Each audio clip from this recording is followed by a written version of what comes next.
Hi friends, welcome to TNE சேவை channel. இன்னைக்கு நாம தேர்தல் ஆணையத்திலிருந்து வந்திருக்கக்கூடிய ஒரு முக்கியமான அறிவிப்பு பற்றி தான் பார்க்க போகிறோம். வருகிற மக்களவை தேர்தலில் வாக்களிக்கும் வாக்காளர்களுக்கான இறுதி ஓட்டர் லிஸ்ட்டை தேர்தல் ஆணையம் வெளியிட்டிருக்காங்க. மேலும் இந்த அறிவிப்பில் ஒரு முக்கியமான செய்தி சொல்லியிருக்காங்க. அது என்னன்னா, ஓட்டர் ஐடி வைத்திருந்தால் மட்டும் நீங்கள் ஓட்டு போட முடியாது. வாக்குச்சாவடிக்கு அனுப்பி வைக்கப்பட்டுள்ள இறுதி வாக்காளர் பட்டியலில் உங்கள் பெயர் இருந்தால் மட்டும்தான் ஓட்டு போட முடியும்னு சொல்லியிருக்காங்க. இப்போ இந்த லிஸ்ட்டில் உங்கள் பெயர் இருக்கா இல்லையான்னு எப்படி செக் பண்ணுறதுன்னு இந்த வீடியோவில் பார்க்கலாம். நான் இந்த வெப்சைட்கான லிங்க்கை டிஸ்கிரிப்ஷனில் கொடுக்குறேன். அந்த லிங்க்கை கிளிக் பண்ணி இந்த பேஜை ஓப்பன் பண்ணிக்கோங்க. நெக்ஸ்ட் இதில் ஃபர்ஸ்ட்லேயே பார்த்தீங்கன்னா final publication of electoral roll 2024ன்னு ஒரு பாக்ஸ் கொடுத்துருப்பாங்க.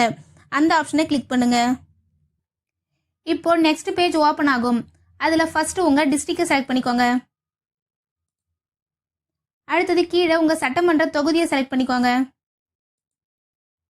நெக்ஸ்ட் சமர்ப்பிக்கின்ற ஆப்ஷனை கிளிக் பண்ணுங்க.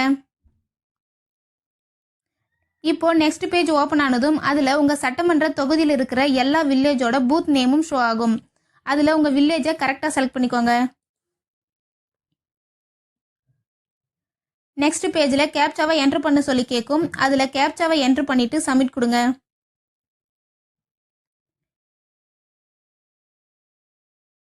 இப்போ உங்கள் வில்லேஜோட மொத்த ஓட்டர் லிஸ்ட்டுக்கான PDF டவுன்லோட் ஆகும்.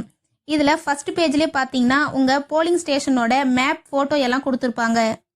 நெக்ஸ்ட்டு நீங்கள் கம்ப்யூட்டர் யூஸ் பண்ணிங்கன்னா Ctrl F கொடுத்து அதில் உங்கள் நேமை தமிழில் டைப் பண்ணி என்ட்ரு கொடுங்க. இப்போது இந்த லிஸ்ட்டில் உங்கள் நேம் இருந்தால் கீழே ஷோ ஆகும். சப்போஸ் நீங்கள் மொபைல் யூஸ் பண்ணிங்கன்னா ஃபைண்டுன்னு ஒரு ஆப்ஷன் இருக்கும். அதை யூஸ் பண்ணி சர்ச் பண்ணிக்கலாம்.